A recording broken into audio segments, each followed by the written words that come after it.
combines a whole lot of things like fire and EMS, Yes. as well as prisons and police. Is there a way to get a breakdown within that huge area in terms of the money? What you're going to see, and I believe someone asked a similar question, what you're going to see when you go to the budget, you're going to see a chart like this that's going to list all the projects that were funded under public safety. And you will see the projects that were not funded under public safety. Okay? And then you can actually go to each of those projects and see what they cost, how many dollars went into personnel, how many dollars went into equipment, what those projects were supposed to do. You can actually see all of that information in great detail. For example, looking at public safety, the purpose of public safety is to ensure that public safety and serve our citizens with respect and integrity. That's the description of that area. Under that area, NOPD, Field Operations and Management Services, was the #1 priority of the city. NOPD, Field Operations and Management Services. Number 2 was the New Orleans Fire Department. Number 3 was EMS core operations. And then Homeland Security. Those were programs that were funded. Programs that were not funded include programs such as EMS, additional full-time employees, additional ambulances, and so on. That was a program, that was a request that was made for specific items, and that program was not funded.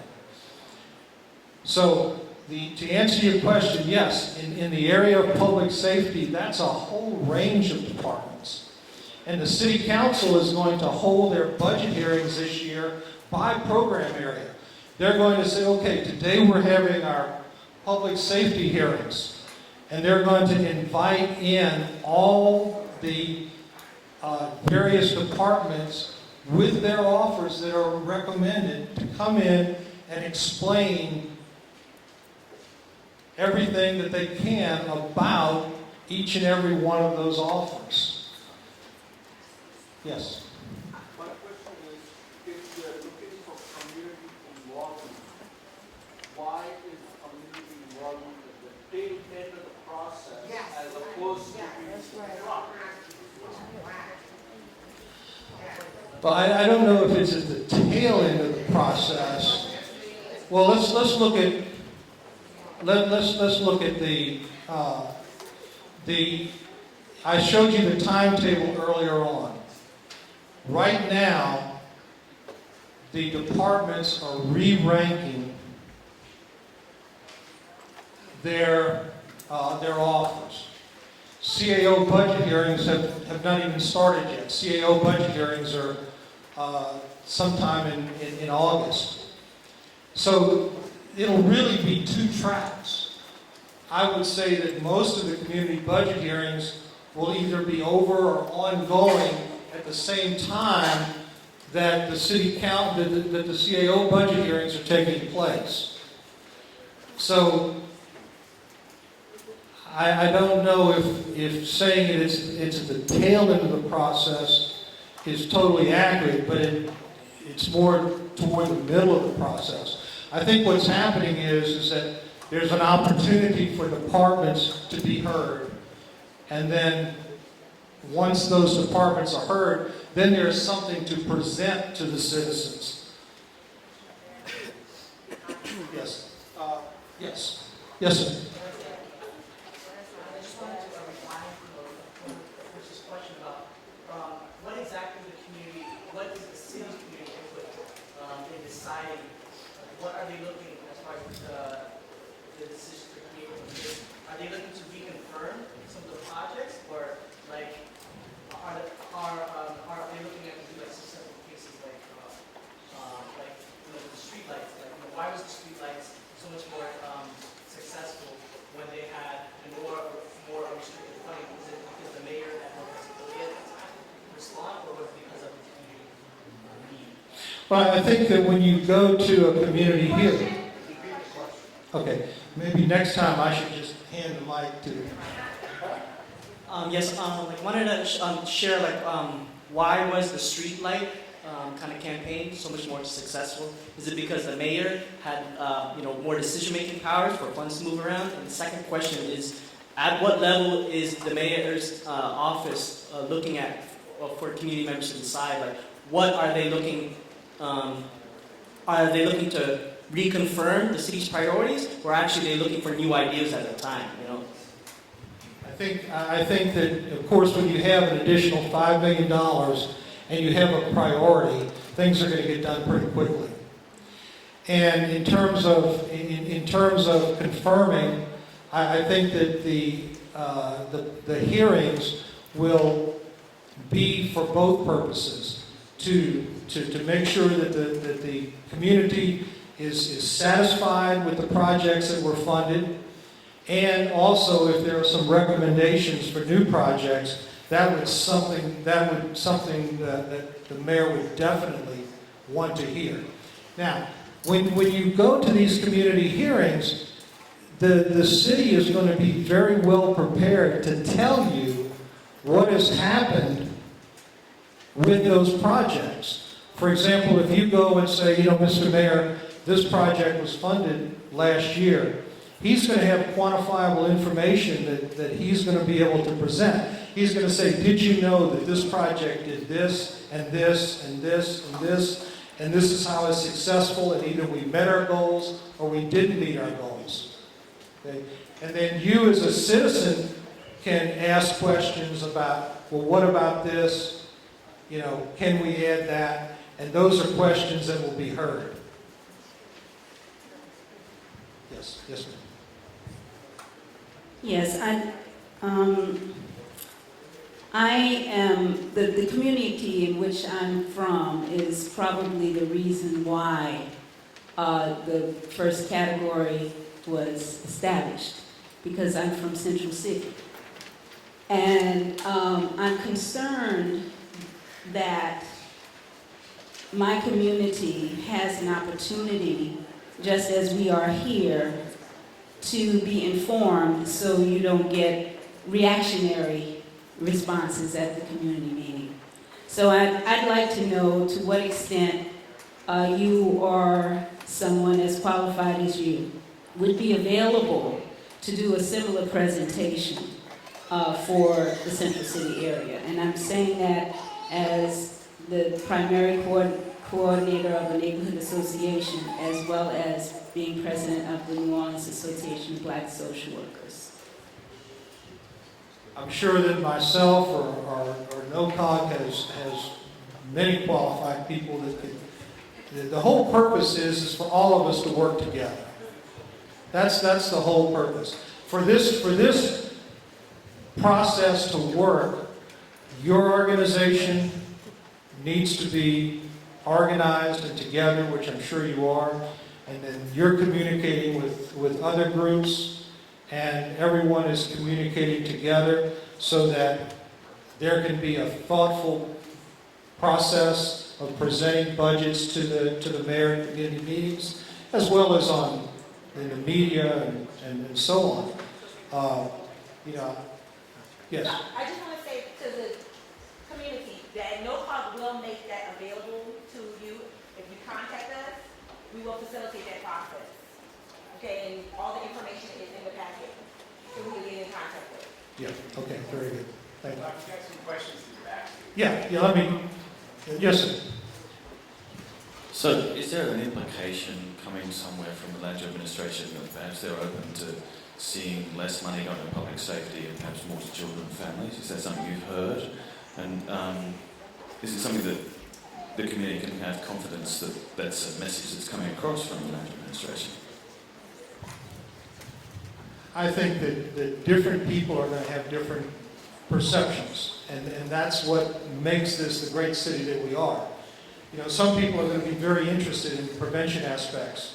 Other people are going to be very interested in the reactive aspects. The problem always comes out, as I stated earlier, is where is the money going to come from? you know. But I think that, you know, different organizations are going to go to these community hearings, and they're going to have their thoughts, their opinions, their ideas. And they're going to present those to decision makers. And there's not always going to be total agreement. But that's a good thing. Yes. I just wanted to ask in particular about the economic development and what's involved with that in terms of that. Is that related to the public-private partnership? And what are they looking for in terms of economic development? NOLA business is definitely a big part of that. And that was the top priority in that area. Yes. And when I move up to the front, I can also share with you some of the projects that were funded in that area and some that were not funded. Yes. Hi, I'm Lynn Ellie, the president of the Neighborhood Association. We call it the Barone Street Neighborhood Association. I'm here on behalf of my neighborhood. I have two questions. One pertains to page 9 in your handout. It says your feedback on the overall budget spending may not alter funding decisions, and that's under the step 3 in community meetings. I'm confused by that because it appears from what you're telling us that you're encouraging us to go to these meetings, but this leads me to believe that the decisions may already have been made and our input may not affect that budget spending. And my other question is related to CDBG funding. New Orleans gets a lot of money from the feds. We got $14 million this year, but there's really no open process of how the public can have input on how those dollars are spent. How can the public have a greater input on how those dollars are spent? Well, it's no secret that not every suggestion will be funded. You know, I mean, let's be real about that. People are going to want to go with some very needed projects that are critical for their areas. And after much thought and deliberation, it just may not be possible to fund that project. And I think that that's why that statement is there. It's a very honest statement. It's telling you that you can go to these meetings and you can present your case and have an excellent case, but you still may be disappointed this year that project is not funded. Now that doesn't mean that it won't be funded or that part of it will be funded, but I think the main thing is that you're being heard. And you're letting the administration, your council members know that that's very important to you. Relative to the CDBG money,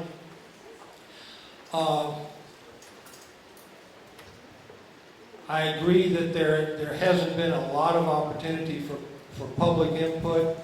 I'm not sure, honestly, with that, what the opportunity is with the city council and those monies.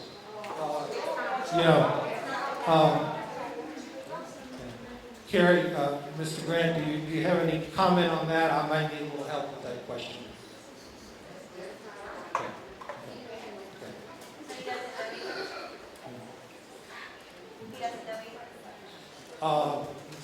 There's, I don't know if it's... I know, there's a process, you can be involved in the process, but I'm telling you is that I sit down there for a month with the city council, and when I'm sitting there for that month and the CDBG funding comes up, nobody's there. If people, those hearings are public hearings, they happen every year in November, they happen for a month till December, they're televised, you can watch them on the archive, you can see everything that goes on.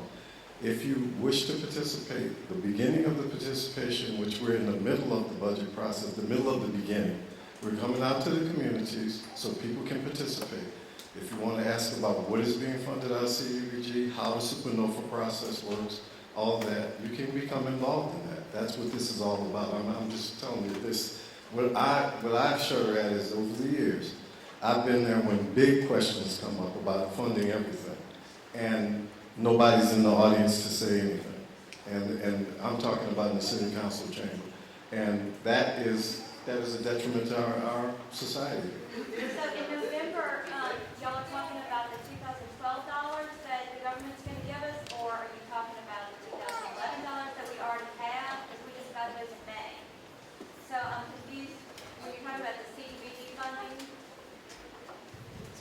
Either way, what I'm saying to you is, as we deal with funding, we do budget committees every month. We deal with funding all the time. If you have concerns, questions, that is what the city council's budget committee is for. Those forums are absolutely set up for that very reason, and you can come and it doesn't have to be an agenda item. You can just ask. Okay, so that's the forum That's what I'm to saying, raise yeah. that question? And I'm Lucas Diaz with the Mayor's Office of Neighborhood Engagement. And as we move forward, one of the things we want to look at is how to increase participation processes. So I'm glad to hear the community development block grant piece. I do know they had a public meeting because when I was running a nonprofit late last year, I went to it. They had it at St. Maria Goretti, and they listened and took community input. And I went there to explain to everybody had a chance to vote in on what their priorities were for the year coming up. But certainly there should be and probably will be room for increased participation, maybe earlier, maybe more current. I'm not sure yet, but as we move forward, it'll be something our office will be looking at. Thank you. Thank you. Thank you.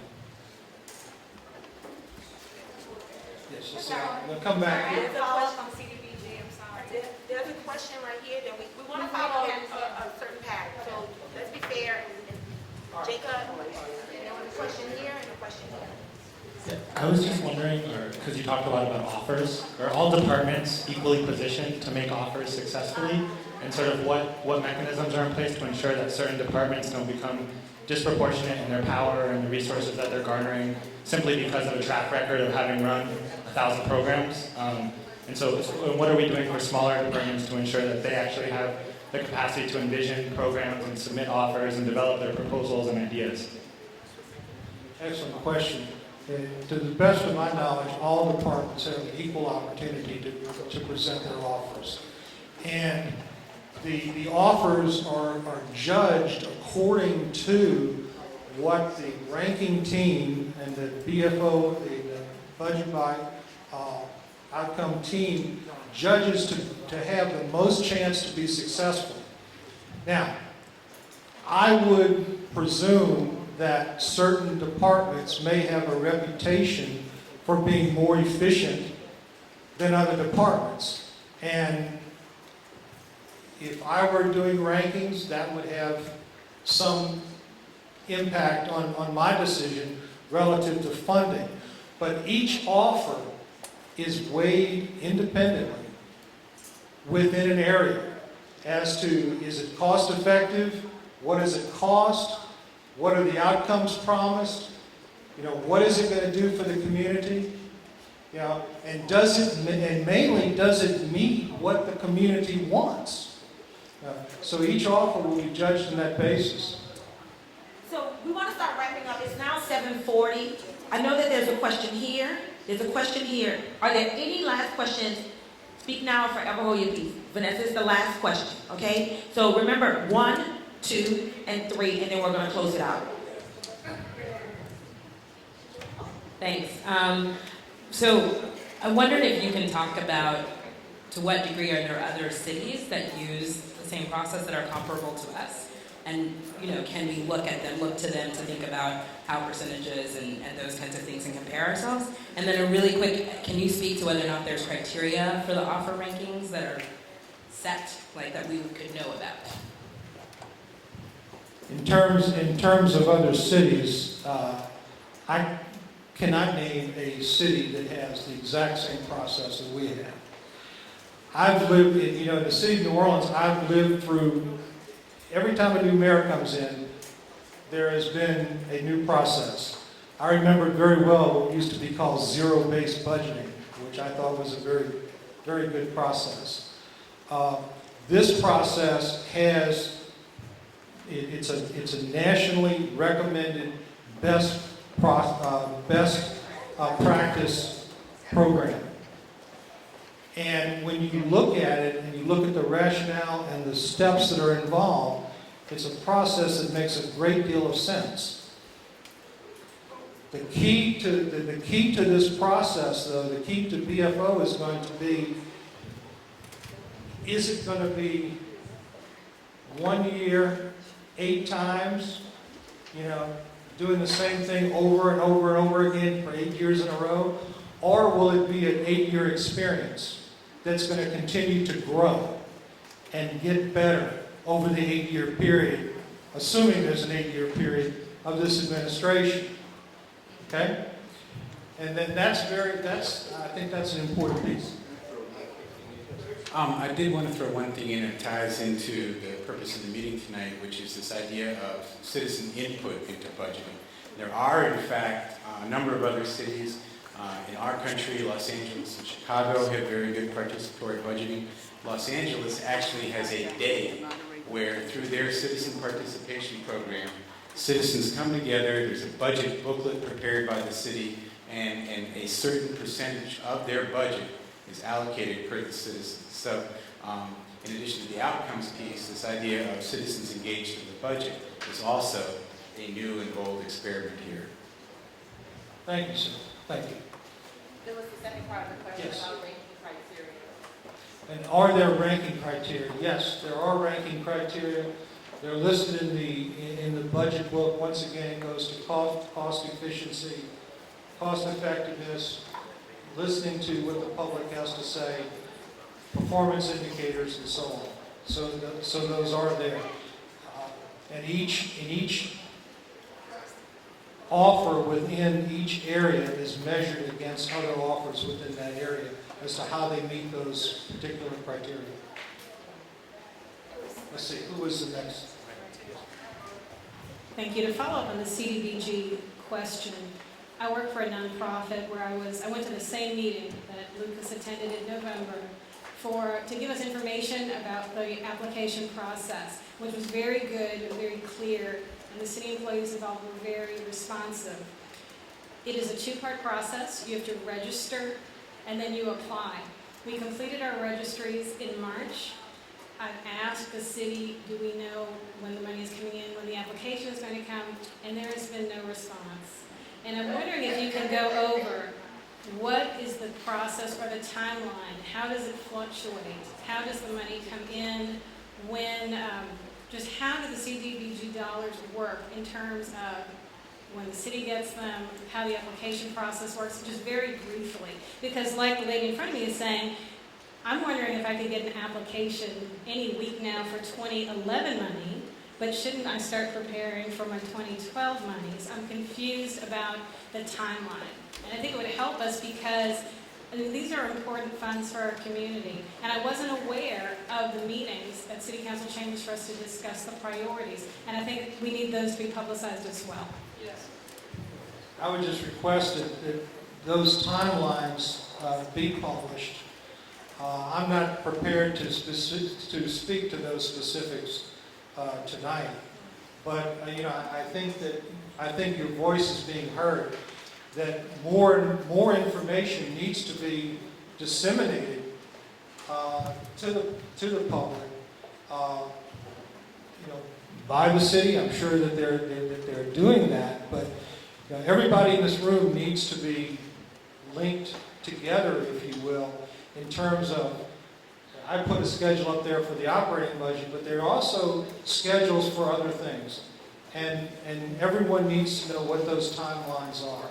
And I think that that's an excellent point that needs to be made at the community meetings. And your last question is right behind you. And one of the things that the coalition, the New Orleans Coalition on Open Governance is going to try and do is make that information more available to people so that people can have that information through the partner organizations, and we have a website as well. So as soon as we know it, we're going to get it out.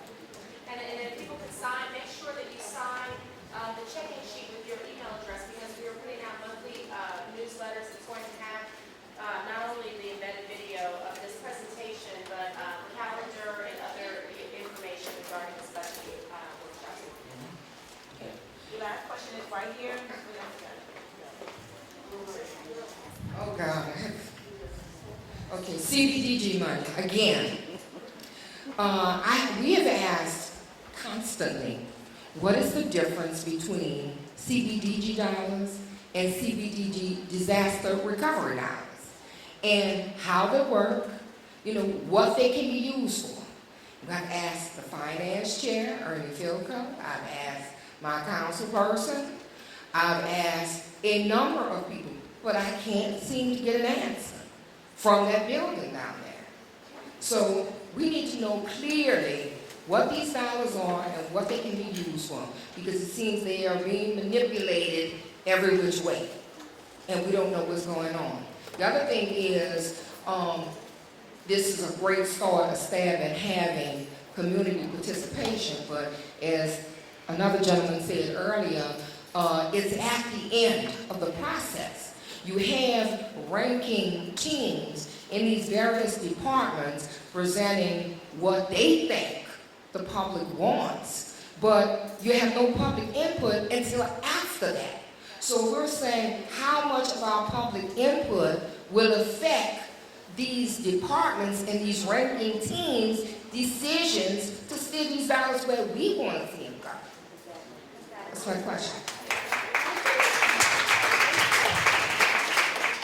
I think your points were well taken.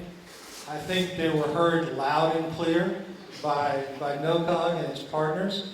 I think that the issue relative to CBDG needs a little bit more, an analysis, if you will, and that might be something that will be done so that the public is given a very clear answer, particularly timetables and definitions and what communities have to do to apply and what kind of projects can be funded and what projects will not be funded. If you receive that answer from Councilmember Philco, I'm not going to stand up here and pretend that I can give you a better answer. You see? So I mean, that's just being honest with you, okay? But that's not to say that you can't get that answer or that those questions cannot be explored further. So I guess I'm supposed to close it.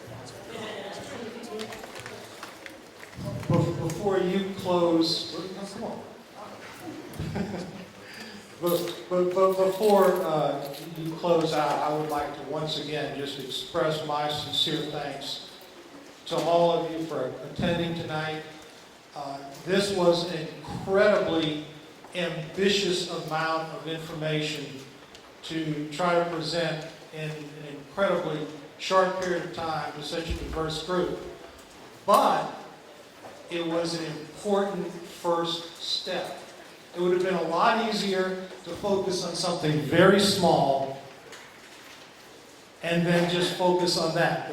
But really what we wanted to do tonight was give an overview so that you could then have that information to start thinking about the kinds of things that you can go forward with in your own group. I never expected all of you to leave here tonight feeling like every question has been answered. That wasn't the purpose of tonight's meeting. It's just too much material to answer every question. But what I did expect was for you to see some things with the budget and to hear some things with the budget that you hadn't heard before. And to start thinking about some things that you hadn't maybe thought about before. And if that has happened, it's been a very successful meeting. So with that being said, I think the challenge is, as I stated earlier, if this is going to be an 8-year administration, let's not do 1 year 8 times. You hear about 8 years experience. I don't think we want it to be 1 year's experience 8 times. We want it to be a true 8 years experience so that each and every year we get better and better, more and more informed, more engaged, and more able, if you will, to really impact how city dollars are spent, both general fund and non-general fund. In closing, let me say, don't forget about the non-general fund dollars. Those are grants. I spent many years working with grants. Grants can be written and rewritten and adjusted. And also don't forget about those performance indicators. If you see a performance indicator that doesn't seem to address the problem that you're most interested in, when you go to the community meeting, ask the question, what about this performance indicator Are you measuring this? Are you looking at this? Because those performance measures define the problems as the city sees the problem. So make sure they're measuring the problem that you want them to measure. Make sure they're looking at the problems that you want them to look at. And then if you do, you'll be doing exactly what the mayor has asked. He's asked for this kind of involvement, this kind of participation. With that being said, I want to thank you once again. I want to thank NOCOG for asking me, Linda, and David Marcello, who's just a tremendous help, and all the NOCOG members, Deborah, all of you. Thank you so much. I really sincerely appreciate the opportunity to be here, and I hope that this ignited a spark. If it's ignited a spark, it's been very successful. That's what we wanted to do tonight. We wanted to ignite a spark. Thank you so much. Thank you, Mr. Roden, for participating. You know, when I first came back to New Orleans, I was told citizenship in New Orleans is not a spectator sport. And so now you have been given the ball, and the ball is in your court, right? So you have the information, and I want you to also be aware that this is just the beginning. We heard what you said, Ms. Garringer, that why are we finding out so late? But now that we know, we have no excuse for not being engaged and involved. And it is your responsibility as members of your own community to take what you have learned today and take back to your community. Did everyone receive one of these plain language documents, these processes? If you have not, we don't have any more here in the office, but you can contact any one of our partners. NPN, this is in NPN's office, and we can make sure that it gets in your hands. This is plain language, exactly what he put in here. It has all the questions, it tells you where to go, it tells you phone numbers to call, because this is information and public documents that you should have access to at any time. Whether you have internet or not, everyone should have access to it, and that is a requirement, that's a public law, that you have access to public documents, okay? The other thing we want to keep you informed of is that sometime in August, we have not set a date. There will be a budget participatory day that NOCOG will hold. And that day, we will look at the budget as a community and come up with decisions. We hope that you take today, and now that you know what the priorities are, you go and look at the city's budget, pull it out, look at what those things are that's been proposed and being offered. Because the offers are still there. They're out there, right? We just don't know what the offers are, right? So you talk to your community and you say, this is what we have an interest in, and let's talk about this as a community. Take your neighborhood meetings and use the meeting that you have before the meeting. Because August is the community meetings that will be held around the city, and they will be coming to your district, okay? The other thing is that if you need more information or you're interested, I think I said it at one point during the meeting, if you're interested in this presentation being facilitated in your own community so that you can have more questions and more dialogue about this, please contact one of our NOCOG partners. I'm Timberland, I'm with Neighborhood Partnership Network. In the back is Keith Twitchell with CBNO, the CPP project. And is Anna still here? And Anna is with Puentes. So one of these partners, and then there's Tulane Public Law Center, there's also the LENS, but the outreach team is the three of our entities, and we'll be happy to facilitate something of that sort.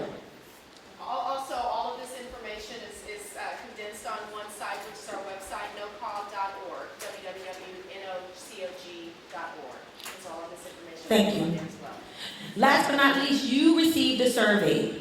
In order for any information to be validated, from what you've heard, we want to partner with you, the community. If you have that survey, I can pick it up now, or you can give it to any one of us, and we can take that from you. Please fill out that survey. It helps, and it's on both sides. So if you've only done one side,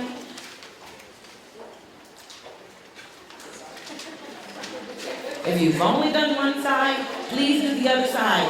It's information that's beneficial to the way that we help schedule and talk about the priorities. Again, I thank all of you for participating. I thank you for coming out. We made a lot of phone calls. I heard some of you on the radio this morning. I saw some of you around the neighborhoods. So thank you for coming. Continue to be engaged, and anytime you need to talk about this, let's talk. Thanks. Good night.